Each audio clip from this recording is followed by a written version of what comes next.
Perfecto, muy buenos días.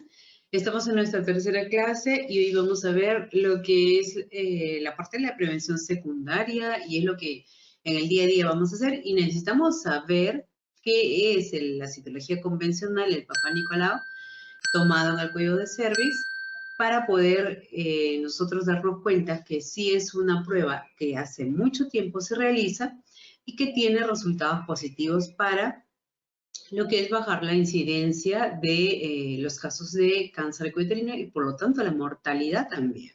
Entonces, hoy día tenemos esto y vamos a ver también un poco de la prueba de PBH, vamos a ver la citología convencional y les digo de nuevo que pueden interactuar, pueden preguntar por el chat, ¿ok?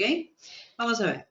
Cuando nosotros hablamos de la citología y queríamos ver qué herramientas tenemos para poder detectar tanto lesiones precancerosas o lesiones intraepiteliales de alto grado sobre todo o de bajo grado, nosotros teníamos que recordar que esto es en base a que nosotros tenemos una asociación, gracias al doctor Harald Schulhauser, que es de este virus, del PBH de alto riesgo, y sobre todo la relación que existe en un 99,7% con el cáncer uterino. Dicho esto, entonces las pruebas van dirigidas hacia eso. Ojo, el tamizaje que vamos a ver hoy día, que es la prueba citológica, de Papá Nicolau, tiene que ver con lo que el virus probablemente haya ocasionado en estas células del cuello uterino, pero no netamente para diagnóstico del VPH, del virus de alto riesgo, ¿no? Entonces ya habíamos hablado anteriormente en la clase sobre lo que es la prevención primaria y la prevención secundaria. Cuando hablábamos de la prevención primaria, hablábamos de vacunas, de educación, de factores de riesgo, ¿verdad? Ahora vamos a centrarnos cuando ya este virus ha tenido acceso o ha interactuado con el virus de papiloma humano y con el huésped, ¿no? Entonces, cuando nosotros vemos que este agente ha interactuado con el huésped, entonces, aquí es que nosotros vamos a decir, ok, ya hay presencia del virus o ya hay infección del virus. Y desde ese punto vamos a arrancar con qué pruebas nosotros contamos o qué herramienta contamos para poder detectar lo que este virus que hizo persistencia está haciendo o está ocasionando cambios en el epitelio de mi cervix, ¿sí? Bueno, entonces vamos a centrarnos en esto. Hablábamos un poco en la clase pasada sobre el Papa Nicolau, ¿no? Y vamos a hablar un poco de la prueba molecular del test de BBH también hoy día, para luego en la siguiente clase centrarnos en lo que es la inspección visual con ácido acético, ¿sí? Bueno, cuando hablábamos de la citología convencional, hablábamos de esta porque siempre se ha hecho, pero existe otra citología que es la citología en base líquida, ¿no? Donde la diferencia entre ambas es pues que en el conteo, en el caso de citología en base líquida, es mucho más limpia, ¿no? Me separa lo que es, por ejemplo, agentes externos, coágulos, sangres, etcétera, y me deja más visible las células para poder ser estudiadas. Mientras que en la citología convencional no, podemos sacar con rasgos de sangre, por ejemplo, o alguna secreción patológica y además de esto, las células allí todas mezcladas, ¿verdad? Y es leída por quién? Por el patólogo. En el caso de la citología en base líquida también, pero tenemos una mejor visibilidad de acuerdo a esta, digamos, separación de agentes que no tienen nada que ver con las células del cuello uterino, ¿ok? Entonces, cuando nosotros hablamos de citología, tenemos que ponernos a pensar que para poder tomar una buena muestra, tengo que saber la anatomía, tengo que saber qué materiales voy a usar, tengo que saber cómo tomarlo, ¿verdad? Y tener en cuenta que un cuello de útero aparentemente sano, ¿sí? Podría tener una lesión intraepitelial de alto grado, por ejemplo, o podría haber una sospecha de cáncer. Entonces, cuando nosotros coloquemos el especulo, no necesariamente vamos a ver siempre un cuello uterino anatómicamente normal, ¿no? Lo que debemos encontrar, sino que podríamos tener aparentemente normal, pero teniendo ya una lesión intraepitelial. O en caso de que se ha perdido la anatomía, una sospecha de cáncer. Todo esto es importante tenerlo en cuenta cuando se va a abordar la citología, debido a que la toma en sí, la correcta toma, la adecuada toma en sí, nos va a poder ayudar para el patólogo, para que el patólogo pueda leer muy bien y diferenciar las células para ser leídas si estamos ante una histología de estas células normales o anormales, ¿no? Por ejemplo, aquí vemos el núcleo de la célula, el citoplasma de la célula de aspecto poligonal, ¿no? Que normalmente es, y el núcleo de un tamaño pignótico que normalmente lo vamos a encontrar en células sanas, en este caso el epitelio del cuello uterino. ¿Ok? Bien, vamos a especificar. Entonces, yo les decía que gracias a este doctor, que George Nicola Papanicolaou, que en los años 90 para adelante, pues él fue el primero en la citología y fue el primero en detectar tempranamente el cáncer a través de esta prueba de las células del cuello uterino. Y fue el primero entonces en detectar tempranamente el cáncer, ¿no? Ahora, este cribado fue muy aceptado. ¿Por qué? Porque era muy sencillo de realizarlo. Ustedes sabrán cuando se realiza la toma de Papá Nicolau, y lo vamos a recordar hoy día, que no generaba mucho gasto, era económico y además se podía usar para grandes poblaciones, ¿no? Y sobre todo que detectaba las lesiones precancerosas y en el caso del cáncer en sus inicios también. Entonces, esto a través de los años se ha demostrado en sí de que las cifras de mortalidad usando la citología de Papá Nicolau, la citología convencional, pues la mortalidad de cáncer de cuello uterino, ¿no? Iban disminuyendo drásticamente, ¿no? Según la Sociedad Americana del Cáncer, pues estos datos están registrados y lo sabemos, ¿no? Ahora, normalmente esta prueba se debe tomar según la guía y el protocolo que creo que les he enviado ya en el PDF, que deben tenerlo ustedes. Se da en edades de mujeres entre 25 y 64 años. Pero recuerden, esto es el protocolo, esta es la guía que debemos seguir. Va a haber casos excepcionales que normalmente uno puede decir, ok, estás en el rango 25-64, pero va a depender mucho de la data de la historia de la paciente, ¿no? Imagínense que esa paciente ha iniciado la actividad sexual a los 10 años por diferentes factores, ¿no? Por violencia sexual, por abuso sexual en el entorno familiar, etcétera, ¿no? 10 a 25 años son 15 años de transcurrencia desde la digamos, desde el contacto con el agente, en este caso, el agente causal, el BPH. Entonces va a haber casos excepcionales donde yo lo voy a probablemente solicitar antes, pero el grueso de estudio está en este grupo, 25 a 64 años. ¿Ok? En el caso de que salga negativo se recomienda cada 2 años, pero esto es relativo también. Y su sensibilidad está estudiado que puede llegar hasta 50, incluso un poco menos, entre 50 y 70% de sensibilidad. Y la especificidad sí es muy buena, ¿no? El 96%. Por eso es una buena prueba y a pesar de que la sensibilidad todavía es un poco baja, 50-70%, ¿no? Entonces el patólogo se va a encargar de ver esas células que tú has tomado, el obstetra, el profesional calificado ha tomado una buena muestra, y una buena muestra quiere decir pues que se diferencian bien las células, que se diferencian bien los núcleos y no hay ningún agente externo que me pueda tapar o confundir la visibilidad de estas células. ¿Ok? Muy bien. Entonces, ¿qué debo considerar para tomar una prueba citológica? Bueno, primero debo conocer la anatomía, debo saber dónde tomar, debo saber de qué parte del aparato sexual femenino voy a tomar, en este caso del cervix, del epitelio exocervical y endocervical. Debo saber la fisiología, la histología del cervix, ¿no? Para considerarlo luego los resultados que me van a enviar por patología. Debo conocer la historia natural del agente causante del cáncer de cervix. Y ya lo hemos visto en las clases pasadas, ¿verdad? Entonces estamos yendo pasito a pasito. ¿Ok? Es una, digamos, una hilación de lo que vamos trabajando en la primera clase, segunda clase y esta tercera clase. Y bueno, si por ahí te has perdido, pues puedes revisar los videos, puedes revisar los PDFs que se ha enviado también a ustedes, a sus correos, ¿no?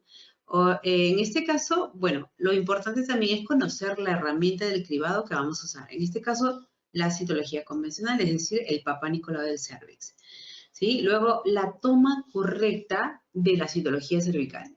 Yo debo saber cómo se va a tomar esta citología, porque, ojo, la gran mayoría de los fracasos o, digamos, el obstáculo mayor para el patólogo para que haga una buena lectura depende en su mayoría por una correcta toma de la citología cervical. Los casos que se ha visto por estudios es que la citología está mal tomada. Ojo con eso, ¿eh? Y bueno, luego también es importante ver la lectura correcta de esta citología cervical que se está tomando. Es decir, yo tengo que tener consideraciones dónde lo estoy enviando, ¿sí? ¿Quién lo está leyendo? Y luego la lectura adecuada de la citología realizada por un patólogo, ¿no? Es decir, el patólogo nos envía el resultado, pero nosotros tenemos que tener la capacidad de poder leer ese informe, ¿no? De patología.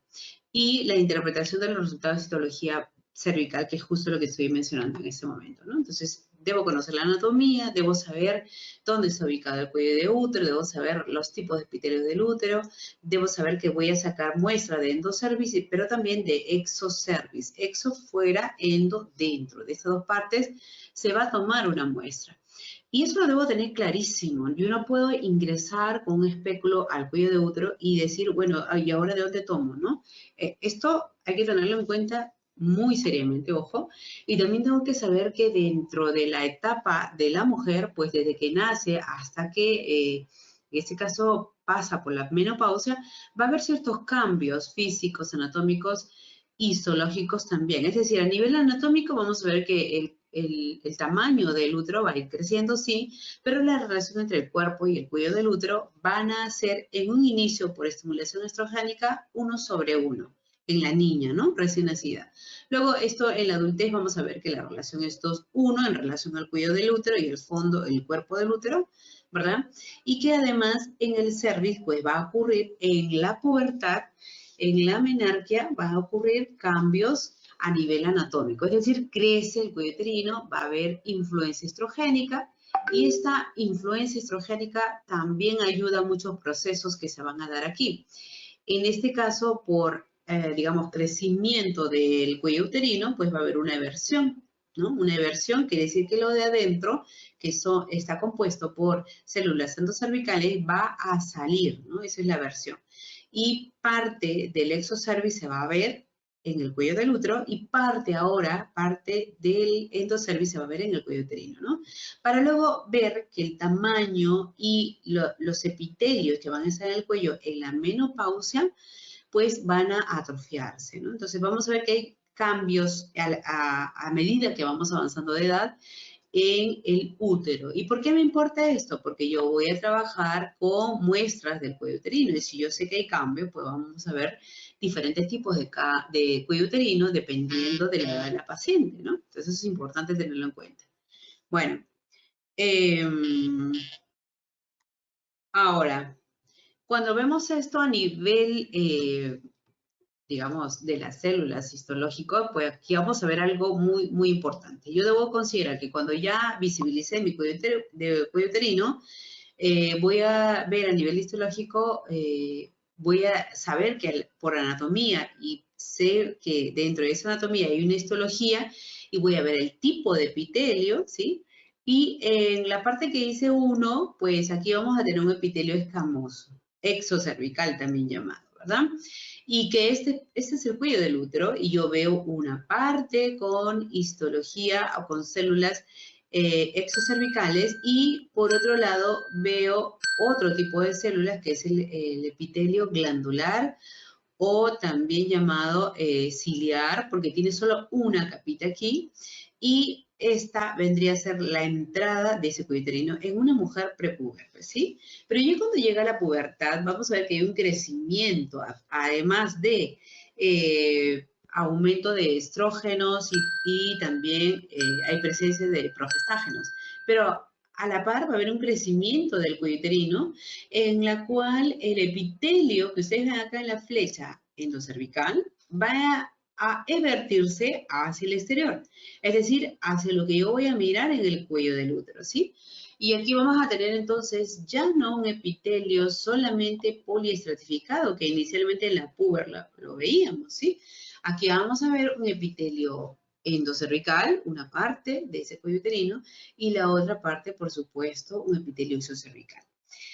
Entonces, usted, Violeta, en el epitelio o en el cuello uterino, en el cuello del cervix, voy a ver dos tipos de epitelio. Sí, por supuesto, ¿no? Un epitelio exocervical y un epitelio endocervical, ¿no? Y a partir de ahí se va a dar un proceso que se llama metaplasia escamosa. ¿Y qué significa esto? Que va a haber una transformación de estas células glandulares, ¿sí?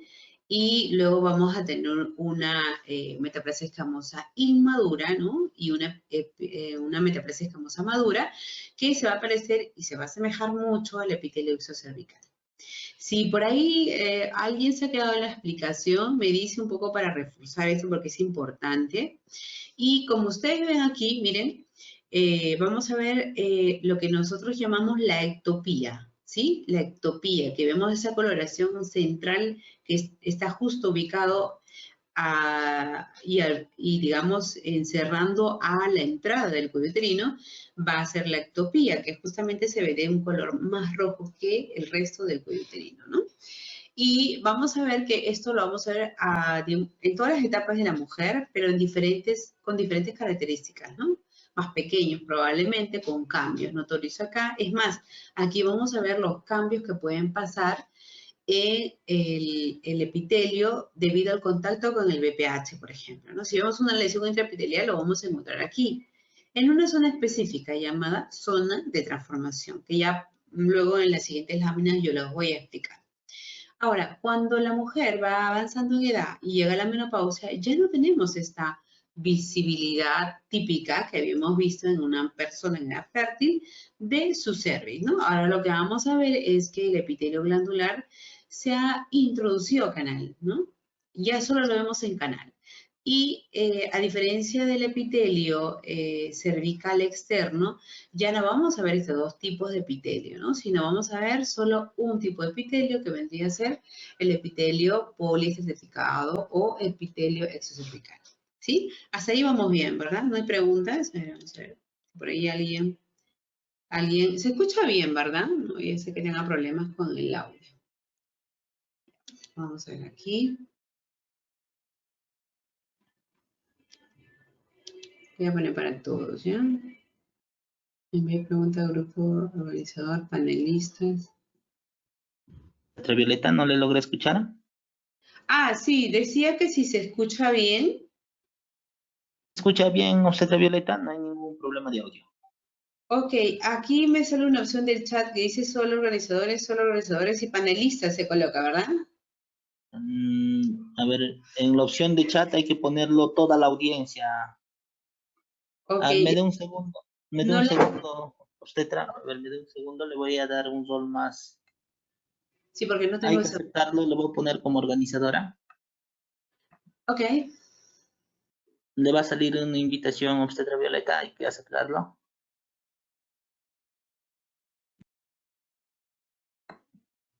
ya encontré toda la audiencia, perfecto, Y ultravioleta. gracias, muy bien. Entonces pueden preguntar, ok, porque generalmente en esta parte es donde la mayoría se confunde, ¿no? Es importante para la toma de la citología, ok. Bien, igual no copien porque en realidad eso los voy a entregar. Miren, se dan cuenta lo que les dije, ¿no? Un cuello uterino, una persona, ¿sí? Donde se visibiliza la entrada del cuello uterino, se visibiliza la parte más rojita que hablábamos, que ¿cómo se llamaba esta parte? ¿Se acuerdan? La parte que está, digamos, en la cavidad o en la entrada del cuello uterino y la parte externa, ¿no? ¿Cómo se llama esta parte externa? Una parte externa, un epitelio escamoso y una parte interna más roja, un epitelio columnar, ¿se acuerdan? Y entonces tenemos una parte escamosa, ¿se acuerdan de los tipos de epitelio? Una parte glandular, entonces la línea que separa ambos, ¿cómo se llamará? Si esta se llama escamosa y esta se llama glandular, entonces la línea que separa ambos epitelios, ¿cómo se llamará? Epitelio escamo columnar. Así de simple, ¿no? Epitelio escamo columnar. Entonces, ¿para qué me sirve este ultravioleta saber o orientarme en esta unión escamo columnar nueva? Porque luego voy a hallar una unión escamo columnar antigua y entre la unión escamocolumnar nueva y la antigua me va a dar una zona que me importa mucho para la toma de la citología, que es la zona de transformación, ¿ya? En otra lámina igual se lo estoy explicando y reforzando esto. Entonces, aquí tenemos el cuello uterino, ¿sí? Y quiero que me digan ustedes, porque ya hemos repasado esto, ¿qué tipo de epitelio es esta que estoy señalando aquí? La flecha negra. A ver, ¿qué tipo de epitelio es? Recuerden que cuando ustedes van a escribir o hablan o toman el micro para hablar o hacen ese feedback, la información se les va a quedar mucho más y eso va a garantizar que ustedes no se olviden. Y la idea es que no se olviden, pues, ¿no? Que lo tengan fresco y sobre todo los que van a hacer digamos, una citología que están trabajando, pues les conviene mucho, muchísimo para no olvidarse, ¿no? Entonces, la parte rojita, ¿qué vendría a ser? A ver, chicos y chicas, anímense a participar. ¿Qué vendría a ser? Yo se los recuerdo, ¿ok? Pero igual luego les vuelvo a preguntar, ¿sí? Para que no se olviden, no pasa nada si no se acuerdan, ¿ok? Miren, esta zona viene a ser la zona endocervical. Y esta zona de aquí, fuera, ¿no? Por fuera del cuello uterino se llama exocervical, la zona exocervical o epitelio poliestratificado también, ¿sí? La diferencia entre ambas es que tiene esta exocervical varias capas y el epitelio glandular pues solo tiene una capa. De allí la razón de por qué este epitelio se ve de esta coloración más rojiza, ¿no? Porque debajo de este epitelio pues están los vasos sanguíneos, ¿sí? ¿Y qué vendría a ser esta parte blanca que ustedes ven acá? ¿Qué creen que pueda ser? No hay respuestas buenas y malas, ¿eh? Solamente es una opinión. ¿Qué vendría a ser o qué creen ustedes que vendría a ser esta imagen blanca que vemos aquí? A ver, ¿qué vendría a ser? ¿Mm? A ver, ¿alguien se animó a contestar? Vamos a ver. Vamos a ver si se anima. No, no se anima. Bien. Esta, en realidad, no se les he enseñado, pero este es el moco cervical, ¿sí? ¿Qué es eso? Bueno, es la segregación que existe aquí en el epitelio glandular, que a su vez, esta va a salir por gravedad hacia abajo, ¿sí? Entonces se ve esta forma. A veces vamos a verlo de un color amarillo, a veces blanco, pero normalmente debemos verlo en un cuello uterino sano, en un epitelio sano, en este caso epitelio glandular, de un color transparente, ¿sí? Y esta zona donde ustedes ven la flecha blanca vendría a ser la unión escamocolumnar nueva, ¿sí? Y luego esto sufre un proceso de metaplasia escamosa, pues, y entonces lo que va a pasar es que se va a formar la zona de transformación, ¿no? Y aquí lo tenemos, ¿no? Ese epitelio, los tipos de epitelio, vamos a ver que si lo llevamos al microscopio vamos a tener las células superficiales hacia arriba, ¿no? Y más abajo tenemos las células intermedias, ¿ok? Y si bajamos más, pues vamos a tener las células parabasales y las basales, ¿sí? ¿Se acuerdan las células basales donde había actividad mitótica y donde el virus del papiloma humano debía ingresar? ¿Para qué? Para que pueda multiplicarse justamente en estas células que tienen actividad mitótica, ¿ok? Bien, pero a diferencia de este epitelio, cuando vemos el endocervix aquí dentro, lo que vamos a ver es solo una capa, a diferencia del exocervix. ¿Qué vendría a ser esta? Las células endometriales, ¿no? Y eso se ve en las células endometriales, pero también en las células endocervicales, o sea, en el canal cervical. Ese tipo de epitelio existe en estas dos partes. Y si nos centramos en la cavidad, pues va a estar allí, en el endocervix, ¿no? Muy bien, entonces ya diferenciando estos dos tipos de epitelio, pasamos a este proceso que yo les comentaba, ¿no? El proceso de metaplasia escamosa. Ahora, ¿por qué les explico todo ello? Porque debo entender de dónde sacó la muestra y debo entender que luego esas muestras van a ser leídas por un patólogo y debo saber de dónde tomar la muestra, de qué tipo de epitelio, si son los dos, de qué parte de epitelio, ¿verdad? Del cuello uterino. Entonces, en el cuello uterino vamos a tener un proceso que se llama metaplasia escamosa. Y esta metaplasia escamosa nos va a dar como resultado la zona de transformación por las dos uniones de las líneas que vamos a formar de la US nueva y de la US antigua. entre esas dos vamos a encontrar nuestra zona de transformación. ¿Ok? Entonces, la metaplasia escamosa madura, vamos a ver que aquí tenemos el epitelio, en este caso endocervical, ¿sí? Y aquí tenemos, o glandular también, y aquí tenemos el epitelio escamoso. Si yo trazo una línea entre el epitelio glandular y separo el epitelio escamoso y el glandular, tendré mi unión escamo-colunar nueva. ¿Sí? Y este proceso de metaplasia se va a dar siempre, ¿no? Ahora, si se da siempre, vamos a tener un epitelio, perdón, una unión escamo-colunar antigua, ¿sí? Y cada vez que ocurre esa metaplasia va a formar una nueva unión escamo-colunar. Por eso se llama unión escamo-colunar nueva. Y esta, la de atrás, que ustedes están viendo en forma punteada de color negro, pues vendría a ser la unión escamo-colunar antigua. Entonces tenemos un campo, ¿verdad? Que hemos delimitado entre la US nueva y la US antigua. ¿Qué vendría a ser? Esta zona, ¿no? Entre la amarilla y la celeste, que vendría a ser mi zona de transformación. ¿Sí? Dicho esto, en ese proceso de metaplasia vamos a tener dos tipos de metaplasia. La metaplasia escamosa inmadura y la metaplasia escamosa madura. Se diferencian porque una está empezando a formar nuevas células y aquí en la metaplasia madura pues está terminando de formar estas capas en el epitelio, ¿no? Entonces vamos a ver que se va una idea de que como si se metiera hacia el canal cervical, se va a dar gracias a esta metaplasia escamosa, ¿sí?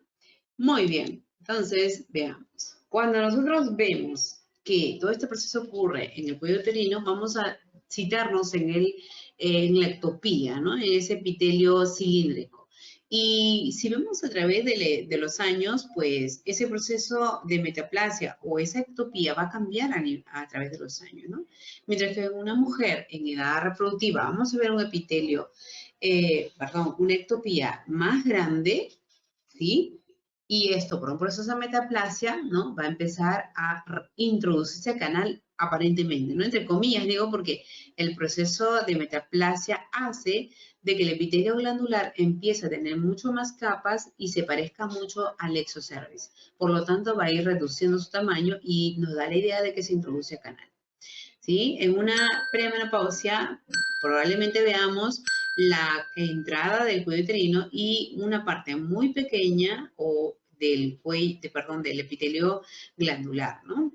Y por último tenemos a una mujer, un cervix de una mujer menopáusica donde ya no hay menstruación, no hay estímulo estrogénico y el epitelio glandular se ha introducido a canal, ¿vean? Se ha introducido a canal. Y no es posible verlo. Por lo tanto, solo vamos a verlo el epitelio exocervical. Incluso cuando ustedes quieran colocar un citocepillo a una mujer menopáusica, no todas, pero algunas sí que no podemos ingresar, ¿no? Si fuera este caso, pues hay que referirlo porque necesitamos pruebas también aquí, endocervicales y exocervicales. Entonces ya me ubiqué de dónde voy a sacar la muestra, ¿no? De mi zona de transformación. Aquí también, de mi zona de transformación, de mi zona de transformación, de mi zona de transformación. Si no llegara, entonces yo tengo que derivarlo, ¿no? Por X motivo. A veces la paciente ha recibido crioterapia, ha recibido un cono, entonces esto suele cerrarse, ¿sí? Bueno, vamos a ver. Vamos a seguir. Aquí están los tipos de epitelio, ¿ok? Y entonces, dentro de esas células, para poder entender luego los resultados que vamos a obtener de la citología, tenemos que conocer las células basales y parabasales, ¿no? Aquí en las parabasales vamos a encontrar un citoplasma relativamente grande y un núcleo ligeramente agrandado. Y eso lo vamos a ver en esta capa del epitelio, ¿no? En las células parabasales. Asimismo, son cianófilos, tienen un núcleo, como hemos visto, ligeramente agrandado, y son similares a las células intermedias. A veces se van a presentar como aquellos núcleos denudados, ¿no? Pero siempre va a haber un ligero aumento de tamaño en el núcleo, ¿no? Son las células parabasales. Luego vamos a tener la célula intermedia, de abajo hacia arriba. Las células intermedias ya van optando o teniendo la forma de lo que vamos a ver luego, las células superficiales, ¿no? Ya un poco poligonal, el contenido de citoplasma y la reducción del tamaño del núcleo, ¿no? Todavía es más pequeño que una célula, que el núcleo de una célula parabasal, ¿no? Y ahí tenemos el citoplasma, aquí tenemos que tiene aspecto ya poligonal y aquí tenemos al núcleo, ¿no? Y ese aspecto poligonal nos da una apariencia fina, como ustedes lo ven acá, transparente muchas veces, ¿no? Y mide de 40 a 50 microgramos, micrómetros iba a decir, es basófilos, eosinófilos y tiene cierto aspecto de inflamación aquí, ¿verdad? Normalmente también pueden ser pequeños, redondos, ¿no? Con una cromatina muy fina. El núcleo se le llama también vesicular, muy pequeña. Y es importante eso tener en cuenta porque vamos a ir viendo que conforme vayamos a la superficie, los